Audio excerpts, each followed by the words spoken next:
Hey everyone, Shane here with etrailer.com. Today I have a 2017 Ford C-Max. I'm going to walk through how to install the Blue Box removable tabs base plate. The base plate is going to attach to the chassis of the vehicle to give us that solid connection point for our tow bar. Tow bar connects to the chassis, or connects to the motorhome side to allow us to flat tow the vehicle. The base plate is going to be a black powder coat finish. It's going to be a steel construction, so it's going to look really nice on the front of the vehicle. To remove our tow bar from our base plate or from our tabs, simply pull the pin, remove the arm, and then our tabs, simply pull the ring, twist, and slide them out. You can see it's going to maintain a nice clean look on the front of the vehicle. These are going to be our safety chain loops for our vehicle side. Give us some large openings for some of those bigger safety chain hooks. Another nice thing I really like about this base plate is when we're not towing our car, we're going to have caps to help fill those holes to keep any dirt and debris from getting stuck inside. Our base plate is going to be one of the 5 main components needed to flat tow the Ford C-Max behind the motorhome. The other 4 are going to be your tow bar, which is going to be the connection point between your motorhome and the base plate, safety cables, which is going to be the secondary safety device in case there's an accidental disconnect. Tow bar wiring, which allows the motorhome to transfer light signals to the vehicle so that everybody knows what you're doing, whether it's braking, turning, or driving at night. And your braking system, which is by law required in every vehicle being flat towed over 3,000 pounds. As far as the installation process, pretty simple and straightforward. The fascia will have to be removed, so I will recommend once you remove your fascia, go ahead and install any of the other components that you're putting on at that time. That way, when you have to come back and you have to trim around your base plate, you can trim around all your other components only once and then reinstall your fascia and you're done. With that being said, if you have your fascia off, your wiring, braking system, depending on which one you put in, it may require wires to be run up here to the front of the vehicle. You'll notice the plug and the breakaway switch. It's going to be a lot easier to run those wires with the fascia off. Now that we've gone over some of the features, let's walk you through how to get it installed. To start our installation, we're going to come under our hood. Where our fascia comes inside, we're going to have 4 push pin fasteners. We're going to remove those 4. All we're going to do is pry up on the center and then pop out the base. There should be a little slot that you can fit a flathead screwdriver in, trim panel tool if you have one, to get the center of it up.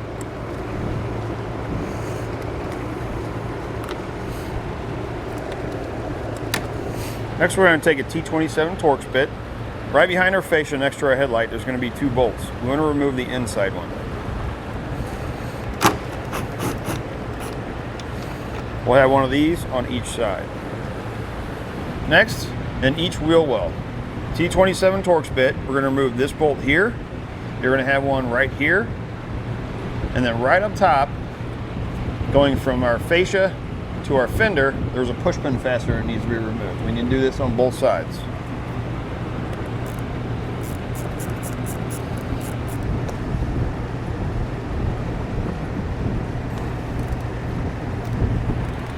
This one right up here, this push pin fastener, may be easier if you get a flathead screwdriver or you have a pick like this, that you can pull that center down a little bit.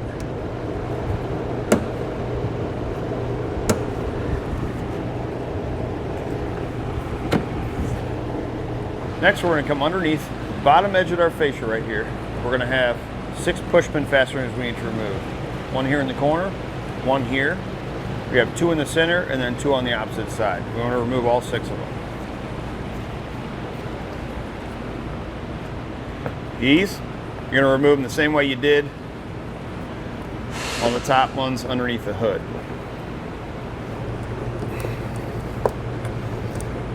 What I like to do is, before I start pulling my fascia off, is where our front fascia meets our fender, is take some painter's tape and cover those 2 edges so that when we are putting it back on or while we're taking it off, if these 2 pieces hit each other, we don't take a chance of chipping any paint.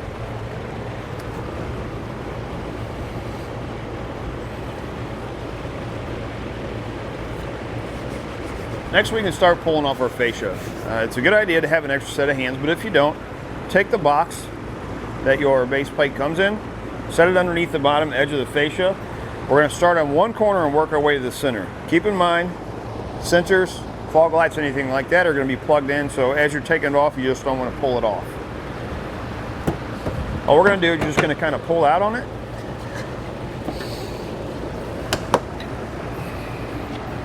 You have a couple of clips in here that may not want to release, and it's hard to get your hand in there, so it may be easier if you have a long screwdriver or something there.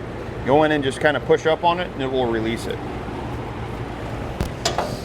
So if you look right here, this piece goes over the top of that. All you have to do is reach in with something long, pull it up just a little bit, and it will release that. And we'll do the same thing on the other side.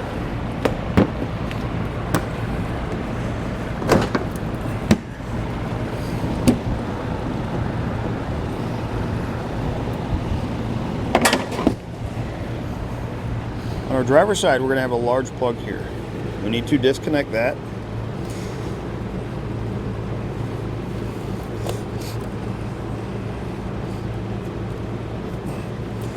Sometimes these plugs, that one actually came off easy, sometimes these plugs can be a little bit difficult to get apart because they're out in the weather. You're going to push down right there and then pull the two apart, and we'll set our fascia aside somewhere safe. Take a 10mm socket. We're going to remove this bolt and then the one on the back side.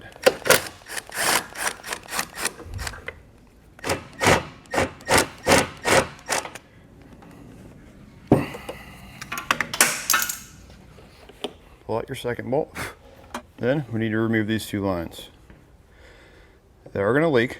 Take a flathead screwdriver, push up that little pin right there, pull it off, and plug it with your finger. Or if you want, you can just let it drain and then put new stuff in.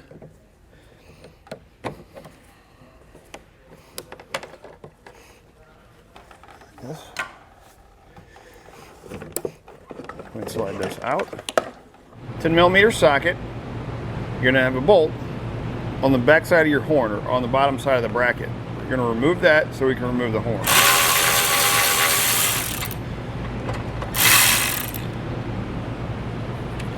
Leave that loose. 5/16 socket on our driver's side. This bolt right here, we need to remove it.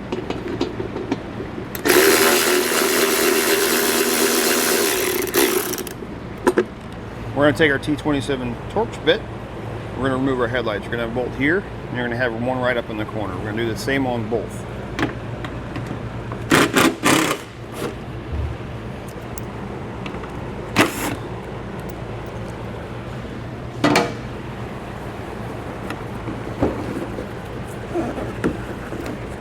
Slide your headlight out.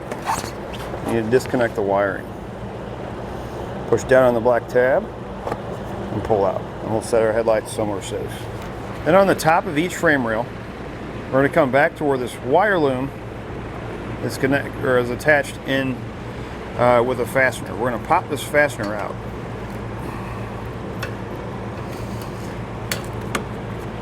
That other way, just like that. We're going to do the same thing on the other side.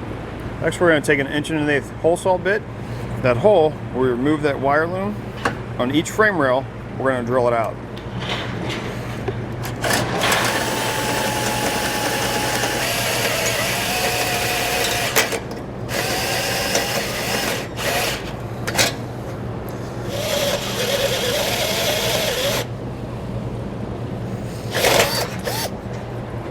We're going to repeat that on the other side.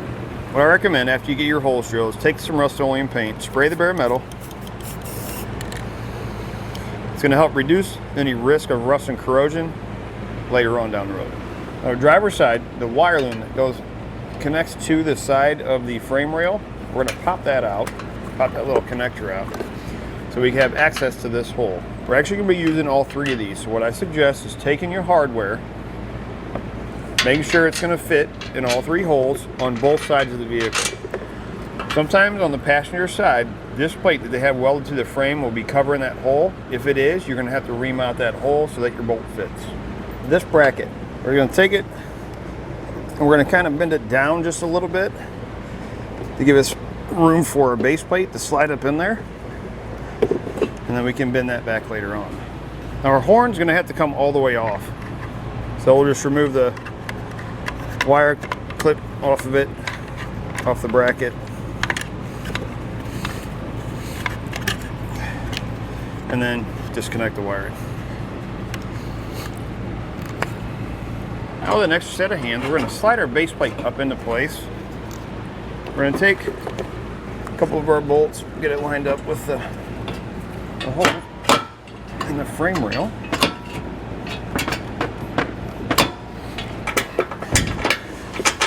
And we're just going to slide a bolt in, or a couple, in the holes. Just let it sit there. What we're looking for is to see if we need to trim anywhere in here.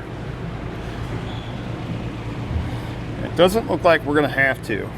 So now from here, we can start installing the rest of our hardware. Next, we're going to take our 6 bolts. We're going to put red Loctite on all the threads.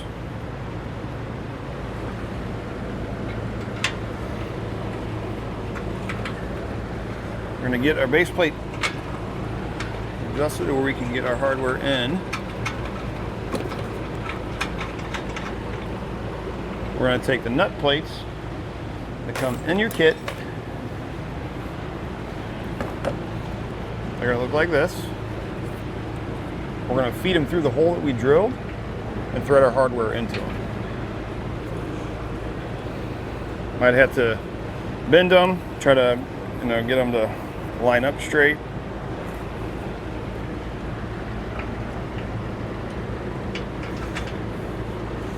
If you take a flashlight around this back side, you can look right down through here, kind of help get an idea of where they got to be. Once we have our hardware loosely installed on each side of the vehicle, we're going to come back and start tightening it down. Recommend to use a 9/16 wrench in this side here, unless you have a small enough swivel and socket that you can get in there. We'll start with this one, get it tightened down.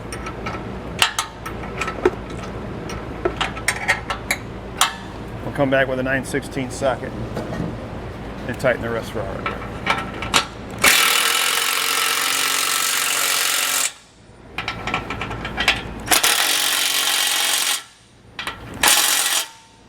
And we'll come back. We're going to torque our hardware to the specifications in the instructions. Once you have all your hardware tight and torqued, you can come back and snip these off.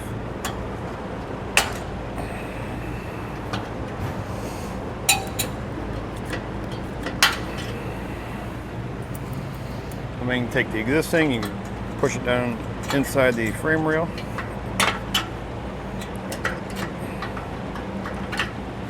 Next, on our passenger side, these 2 wings right here, we're going to have to cut them off. You can find your bumper beam right behind it, so that when we go to install our washer bottle, because we have our base plate there and it's pushing it out a little bit, it's not going to fit unless we cut those off.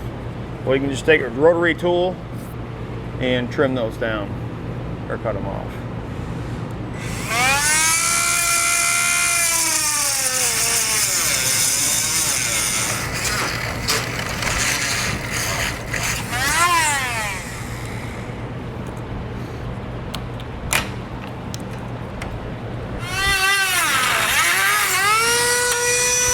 You're going to take this bracket that we had bent out of the way, and we're going to bend this tab flat.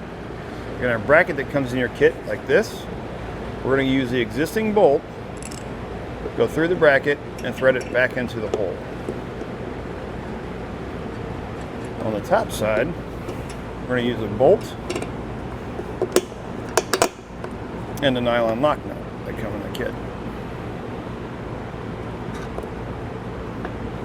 And we can come back and tighten everything into place. So we can reinstall our washer bottle.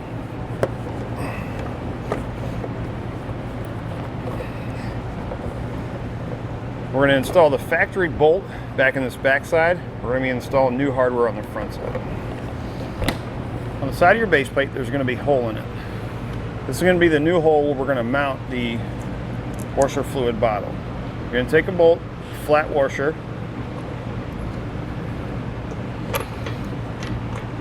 And there's not going to be a whole lot of space there. We're going to have a nylon lock nut. We'll get those two threaded together, and then we'll tighten them into place.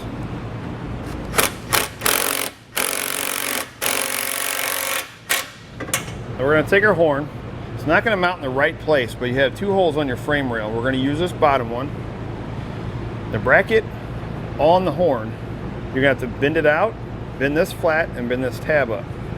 So that as we put it in like this, we can line it up with that hole. We'll be able to get some hardware in there. Before we do that, we're going to go ahead and plug it back in.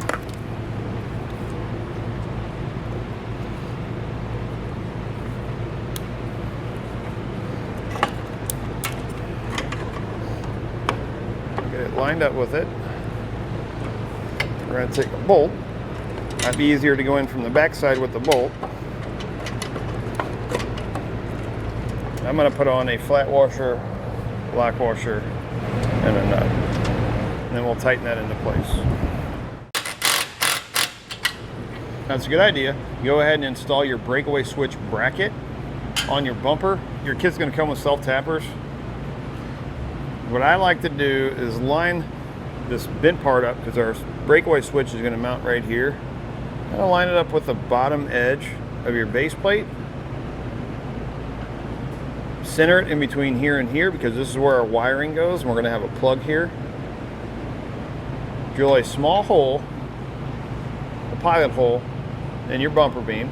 Sometimes these can be hard and the self-tappers will break off. So once you get the hole drilled, take the self-tapper,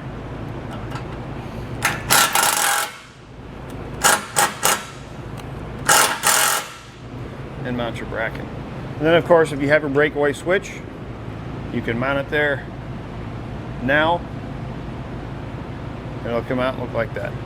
Then we need to run our safety cables. You're going to have a D-ring, slide it into one of the slots, the slot on the bottom, and we're going to take our cable, and we need to go around the frame rail and then around our base plate. And it doesn't really matter how you run it, as long as you're staying away from anything hot or moving and you're not damaging any wiring. There's a slot right up here in the corner. We're going to take it, we're going to go back down. That goes over the frame rail that we drilled the hole in. Like that. And come around our base plate. Install one.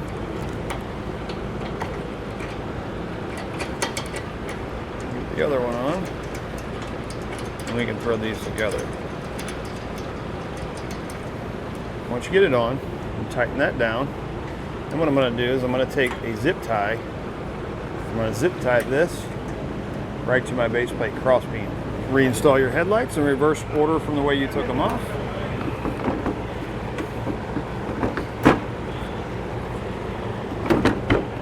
Once you have your headlights reinstalled, if you're not installing the other components, you can go ahead and reinstall your fascia in reverse order from the way you took it off.